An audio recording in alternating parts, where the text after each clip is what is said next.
Esse é uma cápsula e nós vamos falar agora sobre a briga entre o Barroso e o Toffoli, meu amigo. Os dois saíram na discussão ali. O pessoal do STF tá nervoso, cara. O pessoal tá sabendo que a situação tá ficando preta, não é só pro Alexandre de Moraes, não. Esse pessoal deu tanta trela pro Alexandre de Moraes que eles sabem que a coisa vai pegar para todo mundo lá no STF.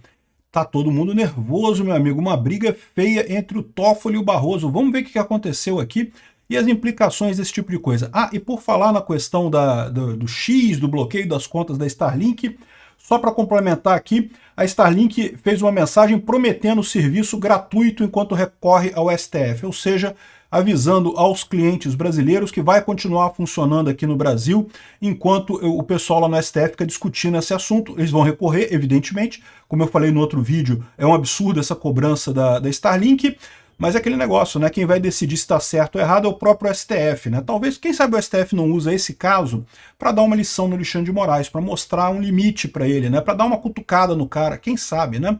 Essa notícia foi sugerida por Jagunço da Federal, Cefalópode Libertário e várias outras pessoas. Obrigado aí ao pessoal que sugeriu as notícias lá no nosso site, no visãolibertaria.com.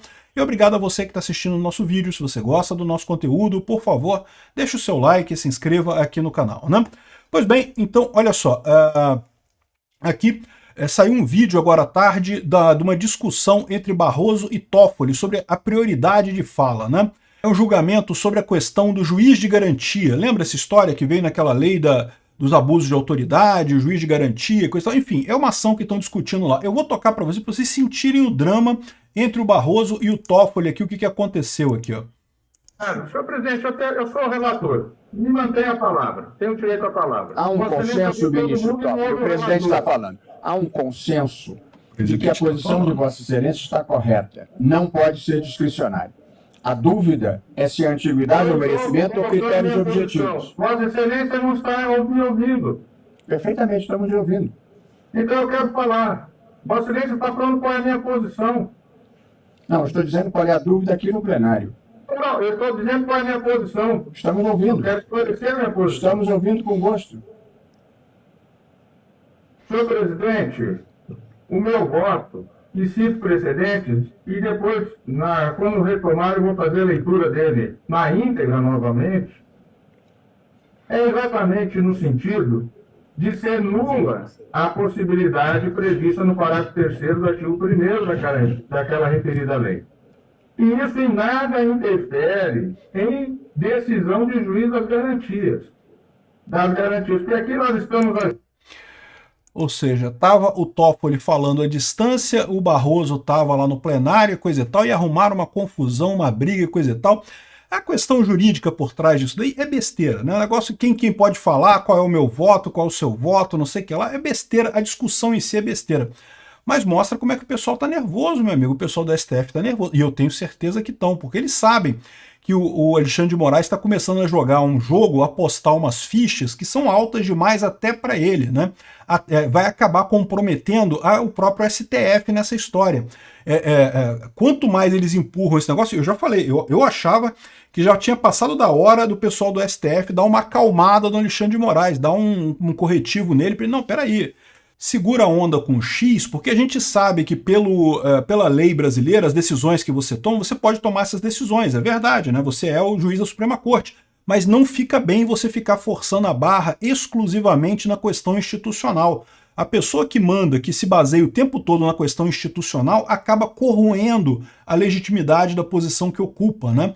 O cara tem que se justificar de fato, e a posição do Alexandre de Moraes ficou muito fraca por conta dessas conversas vazadas pela Folha de São Paulo. O pessoal do STF pode ter falado que não tem nada a ver, que tá tudo bem, que tá tudo certo, que a situação não é essa, que o Alexandre de Moraes está certo e coisa e tal, mas a verdade é que todo mundo viu que ficou crítica a coisa. O Alexandre de Moraes está se baseando apenas no poder institucional, e ficar usando só isso é complicado, ainda mais para comprar uma briga deste tamanho, que é uma briga que sai da capacidade da própria corte brasileira, né?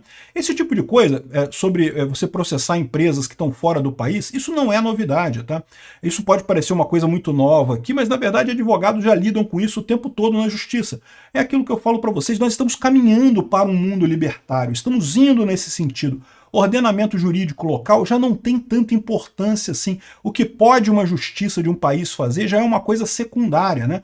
Houve uma época, sei lá, 20, 30 anos atrás, em que as relações que você tinha eram todas aqui no Brasil. Então elas podiam todas ser resolvidas aqui com a justiça brasileira, porque a justiça brasileira tem a jurisprudência sobre todo o território nacional, resolvido o problema. Só que à medida que as relações estão se tornando cada vez mais internacionais, você começa a ter esse tipo de coisa. Não é mais uma questão só do ordenamento jurídico brasileiro, tem que considerar o ordenamento jurídico americano, tem que considerar as relações aí, econômicas internacionais. Tem que considerar até a geopolítica, né? É o que eu falei no outro vídeo. O Alexandre de Moraes está brigando com a SpaceX no final das contas, né? A Starlink é uma subsidiária da SpaceX. A SpaceX é uma empresa que é absolutamente estratégica para o governo americano. Até que ponto isso vai gerar desgaste para o governo brasileiro? Existe essa possibilidade. Você lembra? Uma retaliação contra o governo brasileiro vai acabar refletindo em todo o Brasil, né? E a minha visão dessa coisa, eu falei até sobre isso, o primeiro vídeo que eu fiz no dia sobre essa questão do Alexandre de Moraes, o pessoal falando não que ele já tem a maioria, que já conversou com todos os juízes e tem a maioria para bancar a aposta dele contra o X e coisa e tal. Eu falei, mentira. Esse tipo de coisa vazado para jornalista, isso é justamente para pressionar os outros ministros. Aí saiu uma outra reportagem mais na frente dizendo que ele conversou com 2 ministros, então ele tem o apoio de 2 ministros. Aí eu já acredito. Que o Alexandre de Moraes tem o apoio de 2 ministros, eu acredito. Vai ter a maioria no plenário? Não sei, né? Aí que vai ficar a coisa. Por quê? Porque, por um lado, os ministros querem se proteger, por outro lado, eles estão vendo que a situação do Alexandre de Moraes está ficando insustentável. Daqui a pouco essa bomba explode, vai sobrar para todo mundo dentro do STF no final das contas, né? E aparentemente o nervosismo está pegando lá. Essa sessão aconteceu agora à tarde. Ou seja, o nervosismo já tá tomando conta do pessoal do STF, que eles estão vendo uma briga que eles não compraram, quem comprou foi o Alexandre de Moraes, e que podia ter acabado depois das eleições. Ok, vamos supor, né? A gente sabe que eles queriam muito tirar Bolsonaro a todo custo, não sei o que lá, fizeram tudo para tirar Bolsonaro. Ok, acabou a eleição? Acabou. Por que precisava continuar com esse negócio de censura, de bloquear perfil, de não sei o que lá? Uma coisa que não tem lógica nenhuma, não tem explicação, não tem porquê. O Alexandre de Moraes continuou bancando essa coisa e agora chegou numa situação insustentável, né? O pessoal do STF está nervoso. Eu estou para dizer para vocês que a situação lá não está tranquila, não está todo mundo coerente com o Alexandre de Moraes, não. O pessoal já está preocupado, cada um com seu próprio rabinho, né? E, bom, e como a gente falou, a Starlink prometeu serviço gratuito aqui no Brasil, enquanto recorre ao STF. Serviço gratuito da seguinte forma, né? Você não precisa se preocupar, vai continuar funcionando a Starlink, mesmo que o STF proíba totalmente o pagamento aqui no Brasil. E aí que eu falo para vocês, por que a Starlink pode fazer isso? Porque, meu amigo, o Brasil é irrelevante. Tanto do ponto de vista do X, né, do Twitter, quanto da Starlink, o Brasil é irrelevante. É muito dinheiro que eles vão perder aqui? É muito dinheiro, mas não é uma coisa que que vai abalar a empresa e coisa e tal. Eles sabem que estão certos. O Alexandre de Moraes não tem o apoio nem da lei brasileira para fazer o que está fazendo.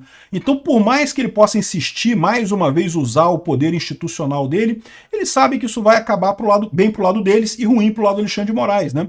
E aí, ou seja, já estão prometendo até serviço gratuito, se for o caso, para as pessoas, por essa reação contra o Elon Musk, né? E não deixa de ser curioso também esse negócio, né? Todo ditador briga com o Elon Musk, já reparou? É o Putin lá na Rússia, é o cara do Irã, é o cara da Venezuela, é o Lula, é o Alexandre de Moraes. Ditador, meu amigo, não gosta de liberdade de expressão. É impressionante isso, não é mesmo? Obrigado por assistir o vídeo até o final. Além de curtir, compartilhar e se inscrever no canal, considere se tornar patrocinador com valores a partir de R$ 1,99. Clique no botão Seja Membro abaixo para saber as condições e vantagens de patrocinar o canal. Mais informações sobre o nosso projeto, visite nossos sites indicados na tela.